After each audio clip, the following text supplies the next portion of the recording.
Hello, my name is Kirsten Tibbles. I'm a global ambassador for Callebaut chocolate, and I'm here to showcase for you the beautiful and delicious Callebaut ruby chocolate. I'm going to create a cake with the ruby chocolate with a whipped ruby chocolate ganache, has a chocolate sponge. We're going to coat the whole cake in a ruby chocolate and caramelized almond glaze and decorate it with some fresh berries and chocolate decorations. I'm going to share with you how you temper ruby chocolate and how you incorporate it as an ingredient. You're going to love it. Before you start making your sponge, you need to prepare the sponge tin so you're ready to go when the mixture is ready, because it's not great for the sponge mix to sit for a long period of time before your cake tin is ready. The other thing you need to do at this stage is to preset your oven at 190 degrees Celsius before you start whisking your eggs and sugar. I'm going to use a little bit of oil spray on the surface, and I've put the dimensions of this tray in the recipe.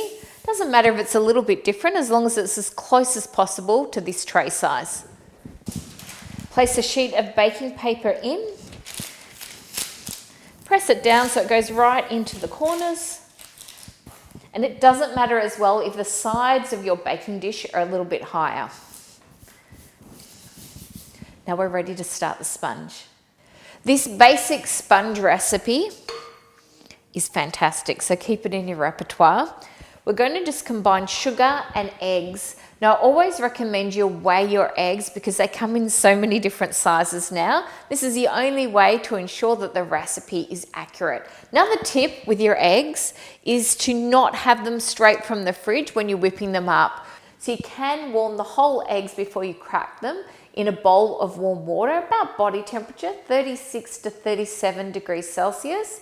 Or once you crack them open, you can sit the bowl in a warm water bath just to warm them up a little bit, and you'll get a much better aeration in your sponge.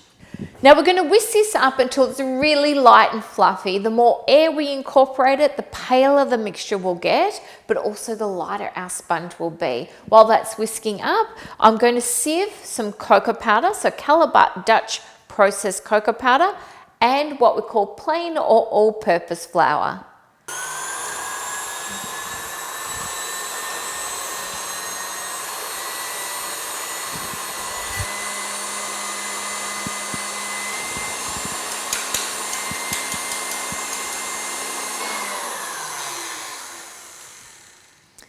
We want this base mixture of our eggs and sugar to be really light and aerated, because this is how the sponge is going to rise, so that air expands in the oven. So the difference between a cake and a sponge is a cake often uses other methods of aeration like baking powder, bicarb soda, and has other ingredients in there. With a sponge, we're wholly relying on that aeration of the eggs and sugar to give us that lightness and lift.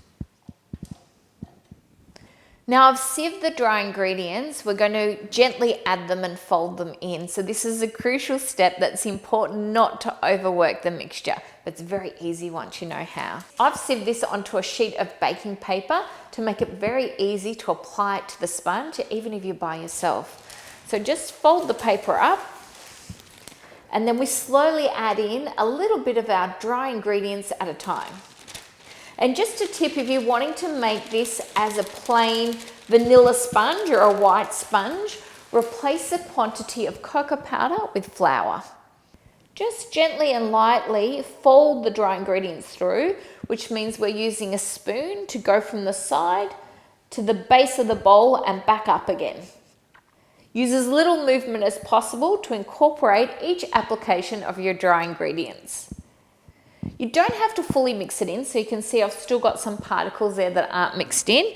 Now I'm going to add the second application of the dry ingredients.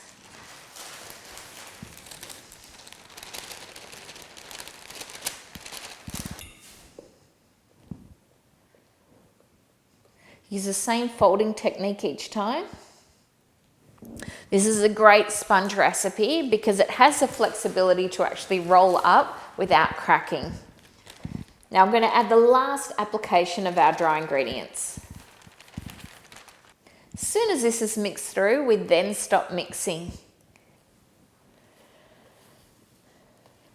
Now the sponge is all mixed together. We're going to immediately apply it to our prepared baking tray.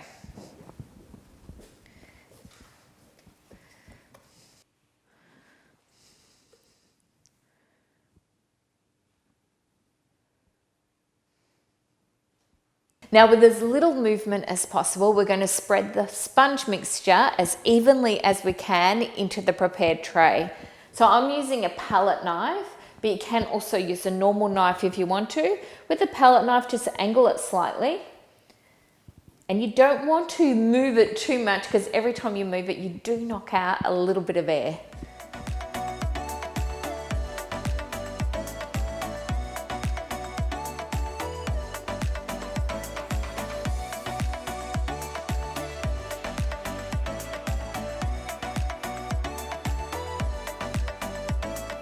How do you know if your sponge is evenly spread out? You can do a simple test with just a knife and you can stick it in to the sponge and see where it comes to.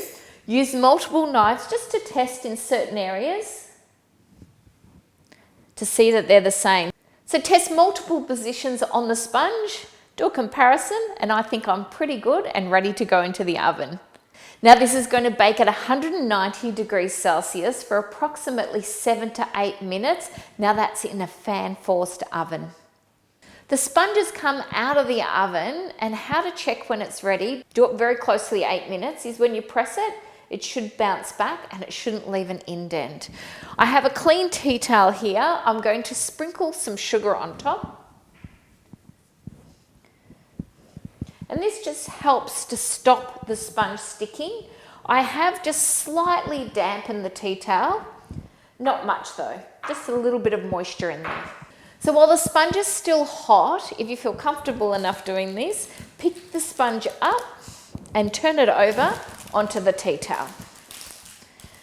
Pull back the baking paper. So do this as soon as it comes out of the oven. We're going to peel the baking paper back and you can see that steam there.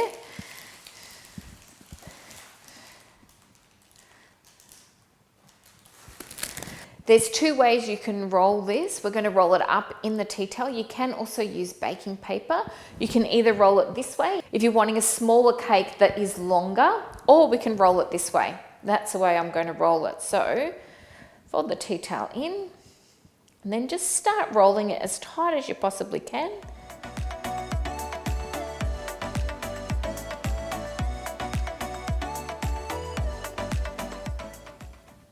Make sure you do this while it's still warm. And then we're going to leave it in the tea towel to cool down. If you're not wanting to do a roll, if you're wanting to just layer your cake and glaze it, you can also do that as well. So you can leave the sponge to cool flat and then cut 3 equal portions, and then we'll put the cream and berries in between and then glaze the finished product. While it's cooling down, we're going to complete the other elements for our cake.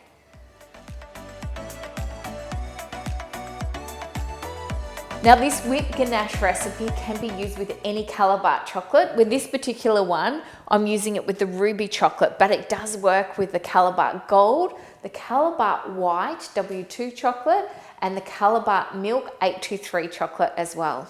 So I have 2 portions of cream. The cream I use always has 35% fat. So it's a cream that has a perfect amount of fat for whipping, which we're going to do once this cools down. Now place a smaller amount of cream into the saucepan.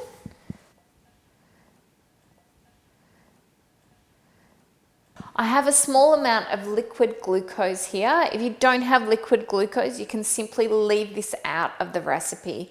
What this is going to do is it's going to help to hold on to the moisture in the cream after we whip it and apply it to the cake, so it'll stay fresher for longer.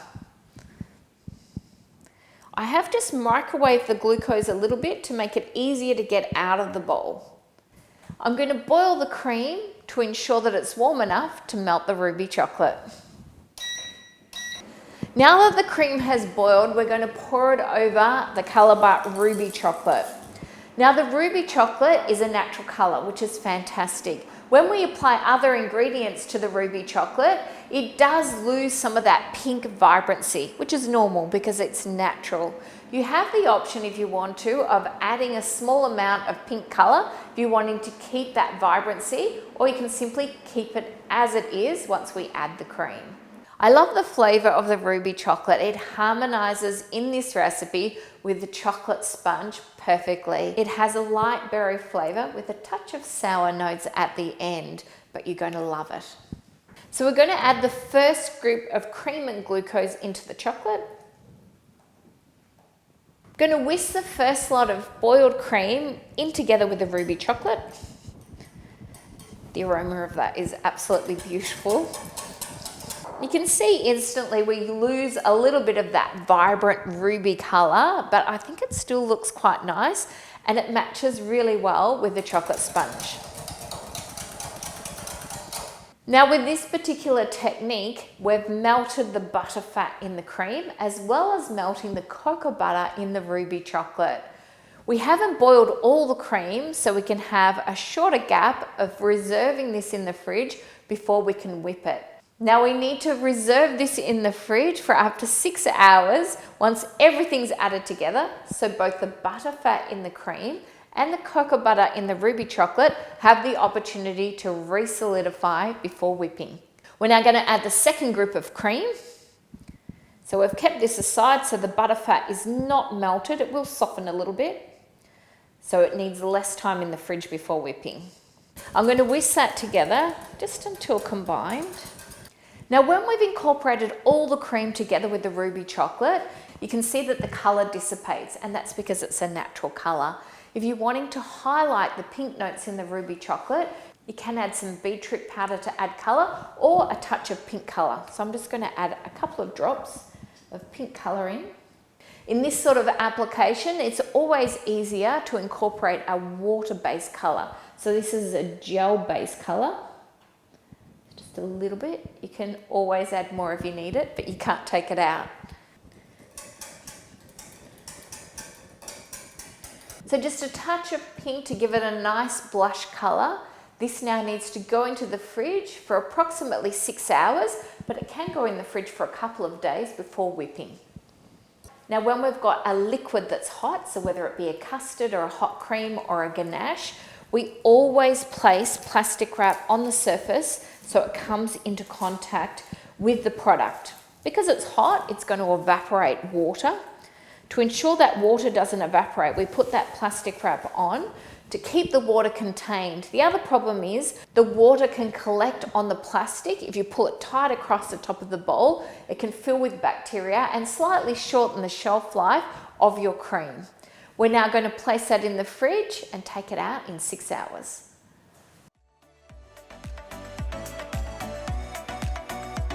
Now for the glaze, I'm going to put a texture in there and of course a flavour.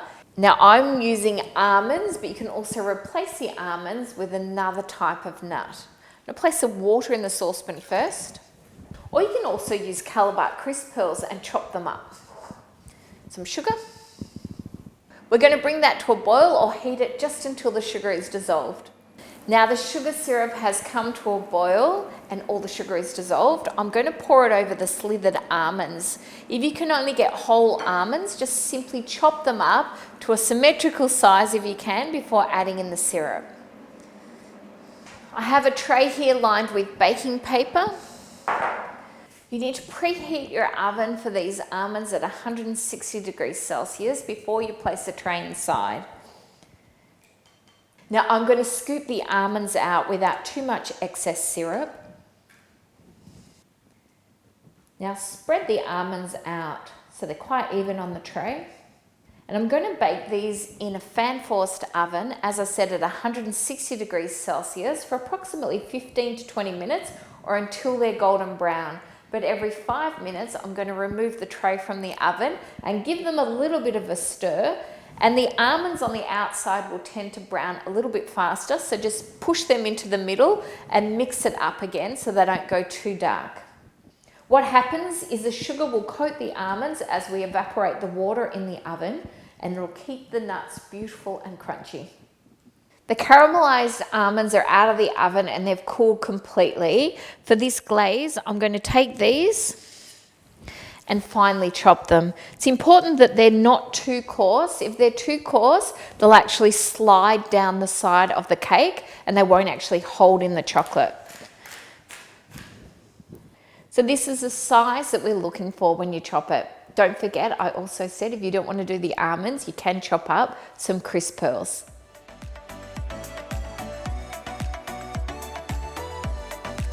Ruby chocolate, which is the fourth chocolate, is really quite unique and it's exclusive to Callebaut chocolate.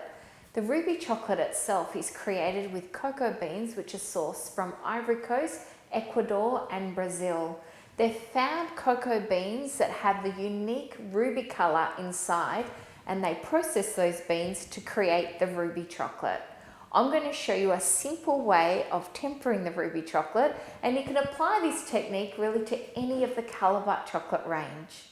Ruby chocolate is no different to any other chocolate. It is best always if it's sealed, and ruby chocolate, because it's a natural colour, should be kept in its original packaging and wrapped up and sealed tight so that it can't absorb any moisture from the atmosphere. Keeping it in the original packaging will ensure that it's not exposed to light.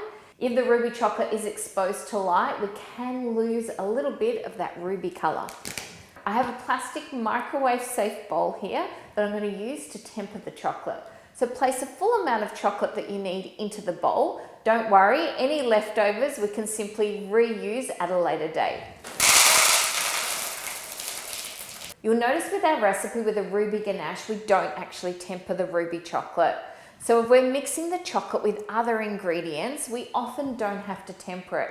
But if we're using the chocolate on its own for a garnish, we need to ensure that we control how we heat and cool the chocolate.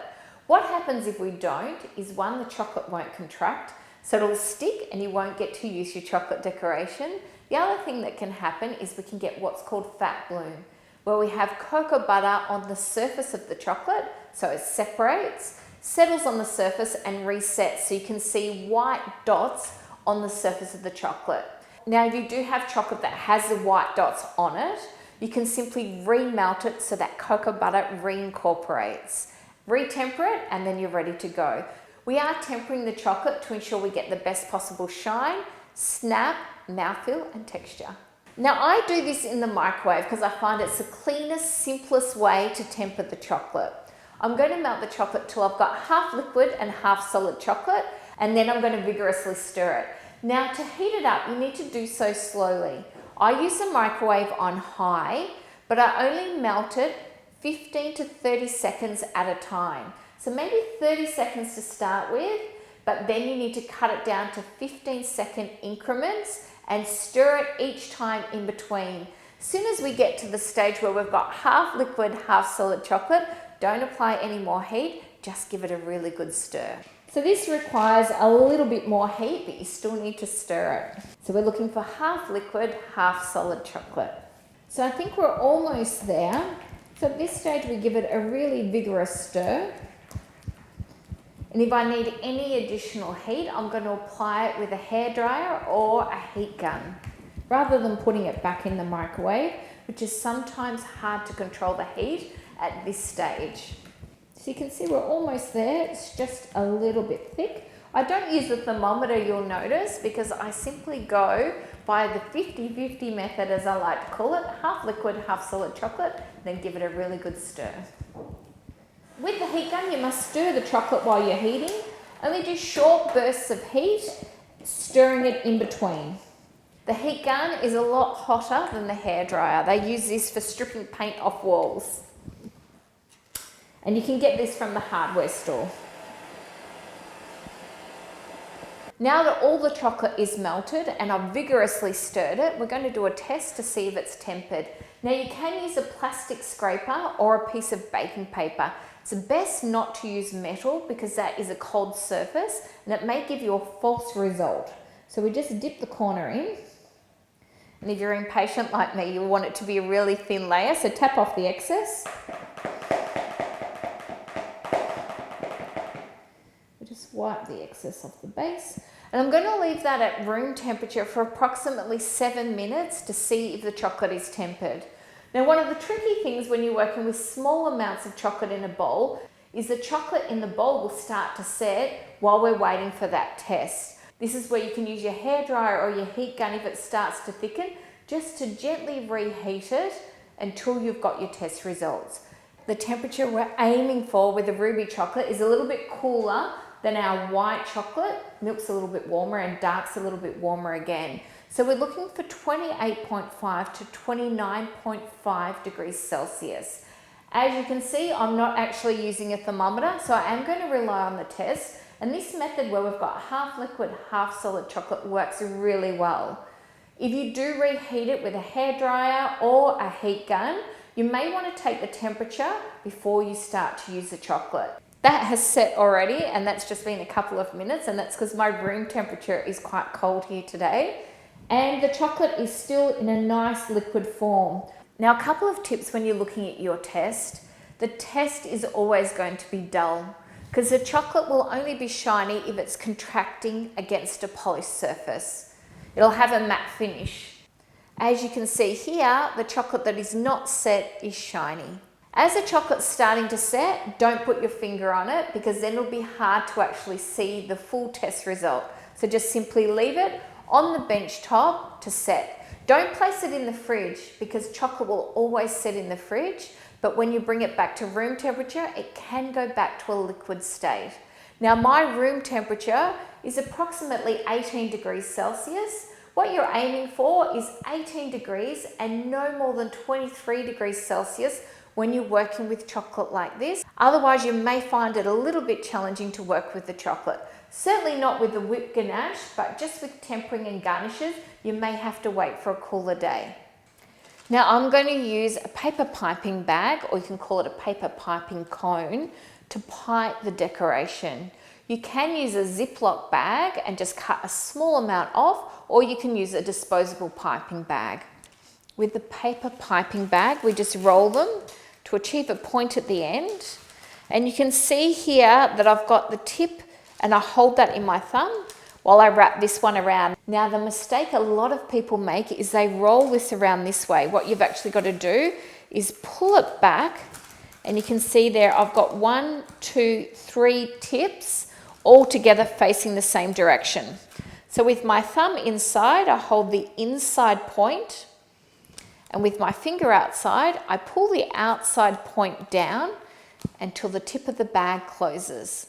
To secure it, I make sure I've got all 3 points and I fold that in to create a piping cone. So while I've been talking, the chocolate has cooled a little bit because I know I do talk a lot. So I'm just going to apply a little bit of heat just on the low setting while stirring, just to gently warm this up again. Whenever you're reheating the chocolate, make sure you stir it vigorously each time. If you are a little bit nervous that you've overheated it, you can do another test. But once again, as you're waiting for that test, this might start to thicken and cool a little bit.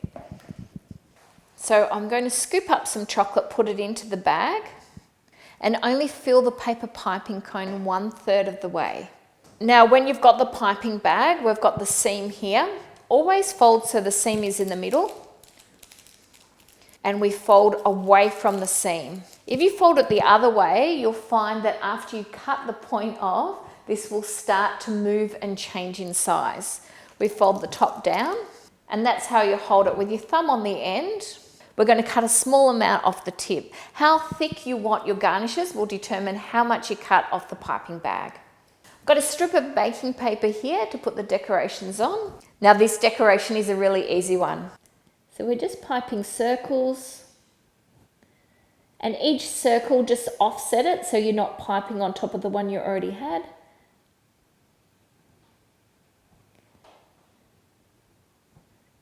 Now with your piping bag, as you need to, just fold the top down again as you go. Don't hold the bag from here because the chocolate will end up coming out of the end. Just keep pushing down.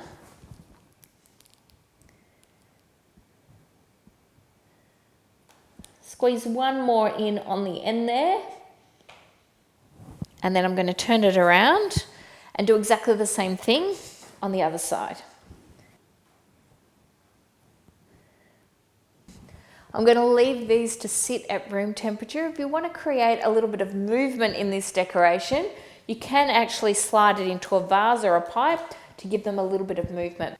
But for this particular cake, I actually like them flat.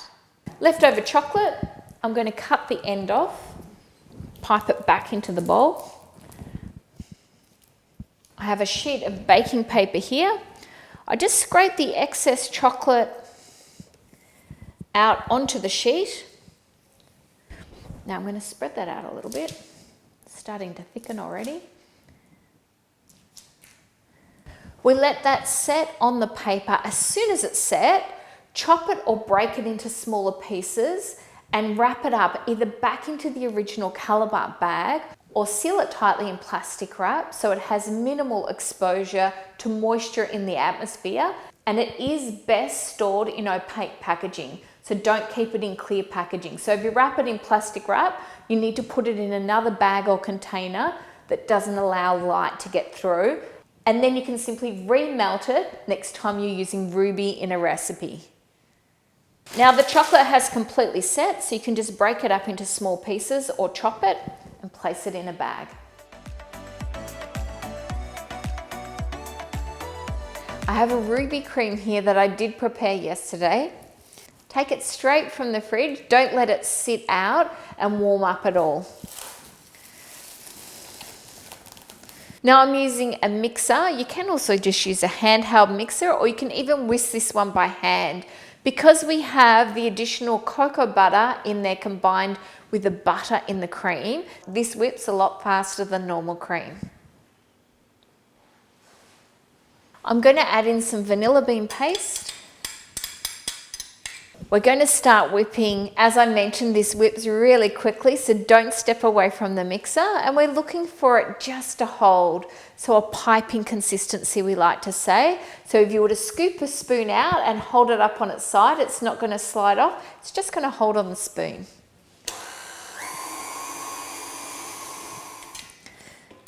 This is the consistency that we're looking for. So the whisk is a great example. When we dip it in, it holds up to a nice peak on the whisk. You don't want to whip it any more than this because it will actually separate. So the fat and water in the cream will separate. If you do go a little bit over, it will start to look grainy. Now I'm going to give you a little trick that you can do to bring it back together. You can add some chilled cream, so just some 35% fat fresh cream into the mixture, and then just gently fold it through, and that will bring it back. If you've taken it a little bit too far, I can't help you there, but if it's just started to go grainy, use that trick and it'll bring it back together and no one will ever know. Now for the reveal. Looks fantastic. So just gently unroll it. Now what I'm going to do is transfer this now onto a sheet of baking paper, which will make it easier to handle. And you can see that sugar ensures that it's not going to stick to the tea towel. So that little step is really important. You're going to take 3/4 of the cream at this stage and apply it to the surface of the sponge. We're going to retain 1/4 and place it back into the fridge. So we're ready to pipe on the finished glazed cake. Now, if you take this out and think, oh, it looks a little bit too soft, just give it a little whisk by hand to whip it up. So I'm going to place about that much cream on the sponge. The remainder I'm going to place into the fridge so it stays nice and cold and it's ready for piping. We're going to spread the cream out evenly. Don't put too much on the edge here. Leave about a centimetre gap, and we want it to be the same thickness the whole way through. Oh, that looks so good. I'm going to place 3 different berries on the roulade, but it's really up to you if you just want to use one, or you can do it without fruit at all. But I think the berry flavour matches the ruby chocolate perfectly. So the raspberries are okay to go in whole. Just press them down a little bit and scatter the berries so you've got an even distribution. Try to spread them out so no one's missing out. Now with the blackberries, which are a little bit bigger, I'm just going to cut them in half. The remainder of the berries, set them aside in the fridge because we're going to utilise them to garnish the roulade just before serving. For this next step, you will need a ruler. The trick to this is to roll it as tight as possible and to use a baking paper to create tension as you go.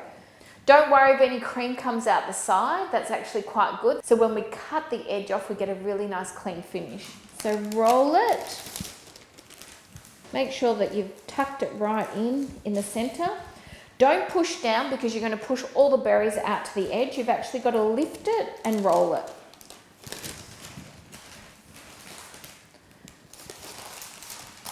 Then we get to here. You can have a look at the side, a little sneak peek. Make sure you've got it tight enough. Then we put the ruler here, pull the bottom piece of baking paper and use the ruler on top to tighten it. I think this is one of the most satisfying steps. So you've got the paper underneath here, which you're going to hold on to, the paper on top, the ruler goes on top, but you're going to hold on to the paper underneath. Push the ruler in while pulling the paper underneath out. So push it, take the ruler out, and then we can roll it. Now that goes into the freezer. This is a finished product at this stage. If you want to stop here, you can simply place it in the fridge and cut the edges off, or you can keep it in the freezer until you're ready to serve it. But I'm going to take it one step further and put a beautiful ruby chocolate glaze over the outside. The roulade is completely frozen, so it's taken about 6 to 8 hours, but you can leave it for a few days in the freezer before glazing it. I'm going to unwrap it now. I have some hot water here and a serrated edge knife, and then we just trim a little bit off the ends, just enough so it's going to be nice and clean.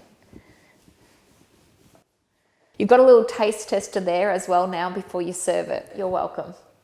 If this feels even slightly soft, you can put it back into the freezer at any stage. So you'll actually feel it. If you can actually flex the center, it may need a little bit more time in the freezer. If you notice when you cut it that you've got a gap or a hole, use some of the ruby cream that we've whipped up to pipe on top and use a palette knife just to fill in any gaps on the edges.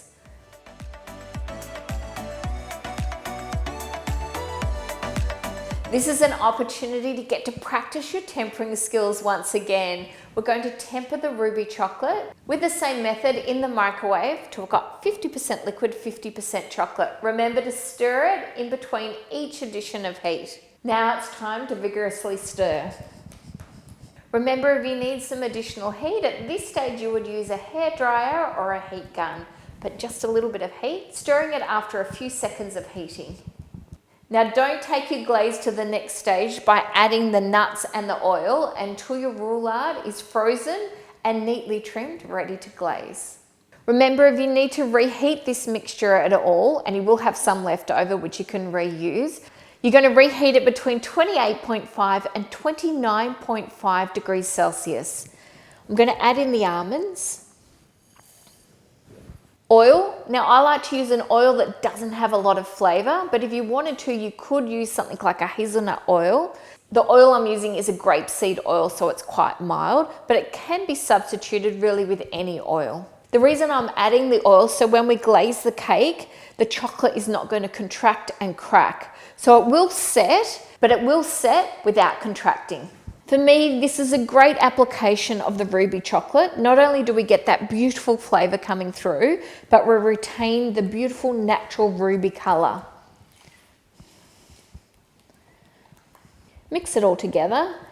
I like to have everything ready and set up before I put the glaze together. It's much easier to reheat the ruby chocolate without the other ingredients in there. Now that the other ingredients are in there, when you reheat it, it's very hard to work on consistency. So it is better to use the thermometer and go by the temperature or do a test.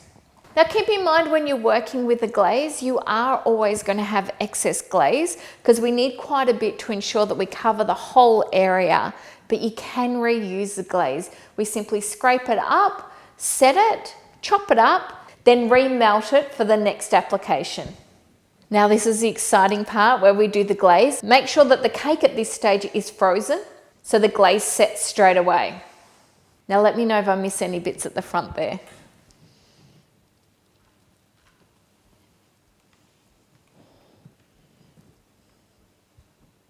Now give that a bit of a tap. Now the nuts aren't cut small enough, they will just simply run off and not hold on the cake. So make sure you cut them really nice and small. Once it's set, which you can see it starts to go dull, we can transfer it to our serving plate. If you think your coating is too thin, you can recoat it, only if it's too thin. If you recoat it and you've got a thick coating in your first layer, it'll be quite a lot of chocolate to cut through. It's quite easy when it's still frozen. Transfer it to the plate.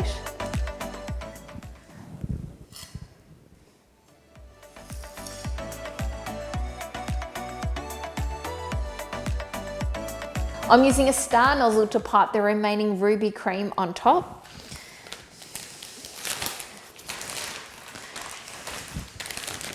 Now, if you haven't got a piping bag and a nozzle, you can get a warm spoon and just do some nice little scoops with a teaspoon, just on different angles on top, and then you can garnish that. So roll the top of the bag down.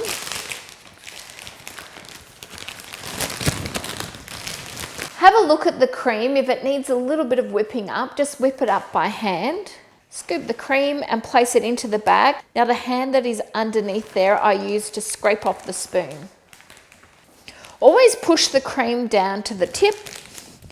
If you feel any air bubbles, try to release them out of this end. Twist the bag. I twist it clockwise, but most of the people I've worked with twist it anti-clockwise, so it's totally up to you. I'm just going to pipe in a V pattern, but we start here. So start a little bit away from where you want the piping to end up. So we start here, push it backwards, and then bring it down and stop the pressure, pull it away. And then we offset a little bit. So the next one we start here. I know you're looking at me at this stage thinking, I'm just going to use that warm teaspoon and just do those little offset scoops. You can do that absolutely. If you want to have a little practice run, try this on a plate that you can scrape up and reuse the cream. So we start here, push it back and bring it down.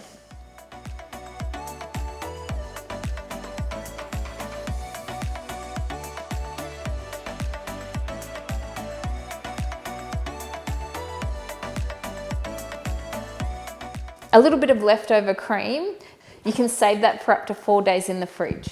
I would recommend only placing the cream on top and the decorations when you're ready to serve it. If you do put the chocolate coating in the fridge and bring it out, you may get a little bit of condensation, but you can simply pat that dry with some paper towel before piping on top. So these should just come off the baking paper because I'm sure you're going to have tempered your ruby chocolate perfectly.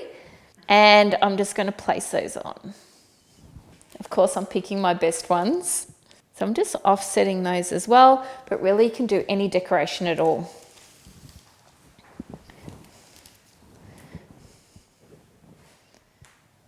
Now I'm going to place some berries on top. I'd like to say that we just scatter them and they fall beautifully, but no, I individually place them on, which is going to ensure that they're secured on the cream. Then I can have a look at the positioning. For me, this is the best part of doing cakes, pastry and chocolate work, is the finishing and decoration. Now in Australia, we can get berries all year round and they're a really good quality all year round. In a lot of countries, berries are seasonal. So if they are seasonal, use frozen berries on the inside. And for the decoration, just do more chocolate decorations and you don't have to worry about the fresh berries on top. I'm going to finish with a touch of icing sugar.